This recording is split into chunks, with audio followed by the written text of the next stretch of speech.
Doctor Yunus স্পষ্ট করে প্রথমবারের মতো ঘোষণা করলেন যে ফেব্রুয়ারির প্রথম সপ্তাহে নির্বাচন হবে।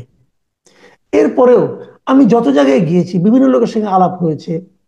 মানুষ রাজনীতির কথা উঠলে প্রথমে জিজ্ঞাসা করে কি, যে ফেব্রুয়ারিতে কি নির্বাচন হবে?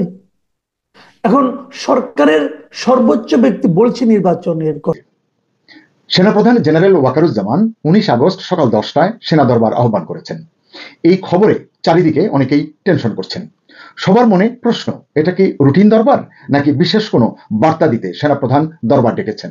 রাজনীতিতে থাকা না থাকা বা নির্বাচনে পার্টিসিপেট করা না করা নিয়ে আবার বেশ খানিকটা ডিবেট এখন হচ্ছে। আমি বিভিন্ন টক শোতে এই প্রশ্নটা ফেস করি। এটার কারণ সম্ভবত এরকম, কিছুদিন আগে একটা টক শোতে, বা এটাকে এভাবে বলা উচিত, টিপিক্যাল টক শো ছিল না, একটা গোল টেবিল আলোচনায় একটা বাকবিতণ্ডায় আমি জড়িয়ে পড়েছিলাম দুজনের সাথে। তো যাই হোক, অনেকে একটা কথা বলছেন এরপর থেকে যে আওয়ামী লীগকে রেখে তার বিপরীতে সব ফ্যাসিবাদ বিরোধী শক্তি একজোট হয়ে নির্বাচন করুক। একজন সেখানে এই কথাটা বলছিলেন, আমার পেট ফেটে হাসি আসছিল। তো পরে মনে হলো যে আলাদাভাবে একটু কথা বলা দরকার। সেদিন ওখানে এই কথা বলার পরিস্থিতি ছিল না। মানে আওয়ামী লীগের বিরুদ্ধে সবাইকে একত্র হয়ে নির্বাচন করতে হবে। মানে আওয়ামী লীগের এত জনসমর্থন, এত শক্তি এরপরও আছে।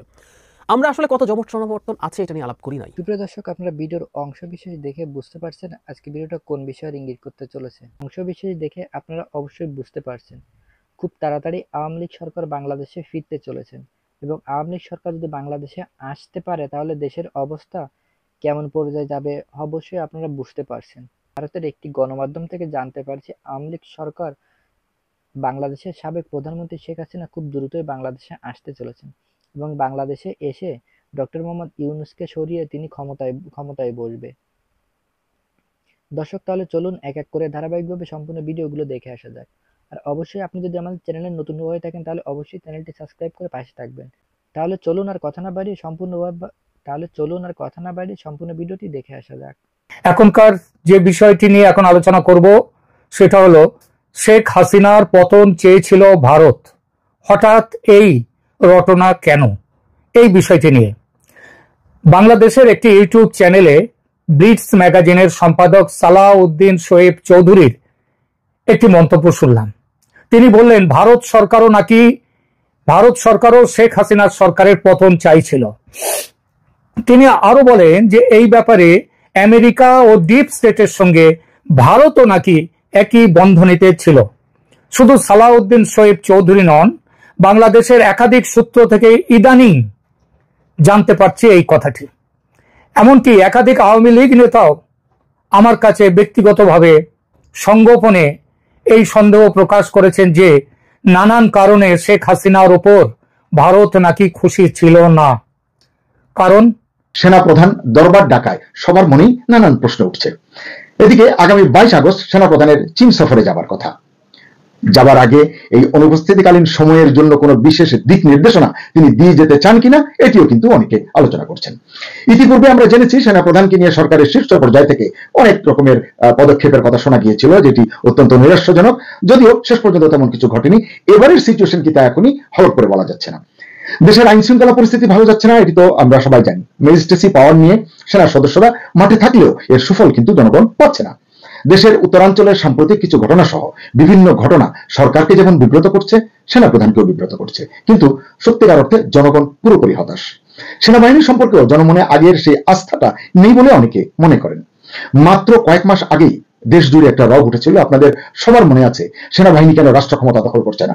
যদিও কোনো সুস্থ সচেতন মানুষ সেনাবাহিনীর ক্ষমতা গ্রহণকে প্রশ্রয় দেয় না বা এটিকে স্বাগত জানায় না, আমরাও জানি না। সেনাপ্রধানও বারবার বলেছেন তিনি এই ধরনের কোনো অনিয়মের মধ্যে জড়াতে চান না।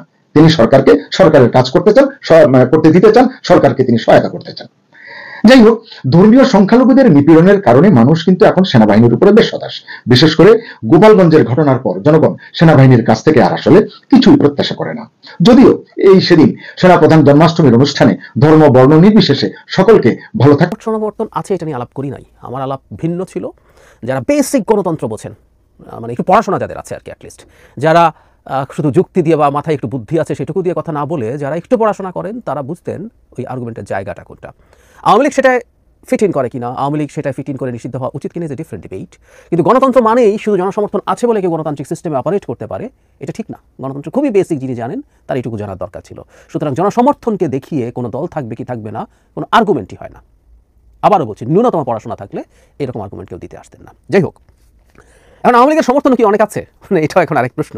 আমরা একটু পেছনে যাই আওয়ামী লীগের নির্বাচন ম্যানিপুলেশনগুলো নিয়ে, যে যারা বলছেন যে ভদ্রলোক বললেন এভাবে, বা যারা অন্যরা যারা বলছেন, তারা প্রাথমিকভাবে এটা মনে করে উচিত যে শেখ হাসিনার কাছে তাদের চাইতে অনেক বেশি তথ্য ছিল। শেখ হাসিনার কাছে রাষ্ট্রীয় গোয়েন্দা সংস্থাগুলোর রিপোর্ট ছিল, ভারতীয় গোয়েন্দা সংস্থা রয়েরও রিপোর্ট ছিল, তার নিজস্ব কোনো না কোনো বেসরকারি জরিপের তার করিয়ে নেওয়ার কথা ছিল। সুতরাং শেখ হাসিনার কাছে তথ্য, মানে মাঠে তার কী অবস্থা, সেই তথ্য যে কারো চাইতে বেশি ছিল। 2014 সালের নির্বাচন, তত্ত্বাবধায়ক সরকার ব্যবস্থা বাতিল করলো কেন, বা পরবর্তীতে শেষ মুহূর্তে এসে আর বিভিন্ন ধরনের ট্যাগ দিয়া একটা ন্যারেটিভ কিন্তু তৈরি করেছেন পিনাকিদা। তারপর পিনাকিদাকে এক হাত নিয়েছে জুলকারনাইন সাহেব। আসলে এই অনলাইন কিংদের মধ্যে একটা আধিপত্য বিস্তারকে কেন্দ্র করে আমরা দেখছি যে গেল কয়েকদিন যাবত যে যারে পারতেছে যেমনে পারতেছে, মানে যার যার ভাষা অনুযায়ী বাংলা, খাস বাংলা, ইংরেজি, ফরাসি, হ্যাঁ সবকিছু দিয়া যে যারে পারতেছে ওয়াশ করতেছে, আর জাতি হিসেবে আমরা বিনোদন নিচ্ছি। এখন পিনাকি ভট্টাচার্য একটা ভিডিও প্রকাশ করেছে 1971 সালে শহীদের সংখ্যা কত, তো তিনি বললেন যে 2000। আর এরপরে এই বিষয়টা নিয়ে রাজনীতির মাঠে নতুন একটা ঝড় উঠেছে। শুধুমাত্র আওয়ামী লীগ না, বিভিন্ন জন বিভিন্ন রকমের বক্তব্য দিয়েছেন। পিনাকি আবার চ্যালেঞ্জ করছেন যে তার পোস্ট এরকম ছিল যে 1971-এর নিহতের সংখ্যা নিয়ে আমি যে ভিডিও রিলিজ করছি তা নিয়ে ফাহাম, তারপর হচ্ছে শাহিদ আলম, বদরুদ্দিন শিশির, ডেভিড বার্গম্যান, আর যদি কেউ থাকে যাদের আমার সাথে ডিবেটের হেরম আছে, তাদের সাথে একসাথে লাইভে বিতর্ক করতে রাজি আছি, তবে ফ্যাসিস্ট আওয়ামী লীগারদের সাথে না। যারা নিজেদের বিপ্লবের পক্ষের শক্তি বলে দাবি করে তারা আসুক, এমনকি ওদের পক্ষে 1000 জন আসুক, অসুবিধা নাই, আমি শুধু আমার সাথে একজন সহকর্মীকে নেব। তারপর তিনি বলছেন, আসেন কোনো ভাইজান আসবা ডিবেটে, বাংলাদেশের যে কোনো গণমাধ্যম সেটা লাইভ করুক, খালি তারা নিজের টাইম লাইনে লিখুক আমার সাথে ডিবেটে বসতে রাজি আছে, দেখি কার কত বড় হ্যাডম। তো এই হ্যাডমসে জুলকারনাইন সাহেব তিনি আবার তার লেখনের মাধ্যমে পিনাকিকে তার হ্যাডম দেখিয়ে দিয়েছেন, যে তিনি বলছেন যে ডিবেট হয় সমানে সমানে, তোমার মতন এমন একটা ছবি যদি ওদের কারু থাকতো তাইলে একটা ব্যাপার আছিল, ভদ্রলোকের লগে কি আর খাটাইশের ডিবেট সাজে, ধুত বেড়া ফোট। মানে যার যার ভাষা দিয়ে যে যারে অপমান করতে পারে করতেছে। এখন এই গেল 1 বছরে এই যে শক্তিগুলোর মধ্যে ভাঙন, রাজনৈতিক শক্তি বলেন, অনলাইন কিংদের হ্যাডম দেখানোর শক্তি বলেন, জাতি আসলে কি করতেছে? জাতি মজা নিচ্ছে, কারণ এক একজনের নির্দিষ্ট এক একটা অনুসারী দল আছে। তো একদল পিনাকি দ্বারা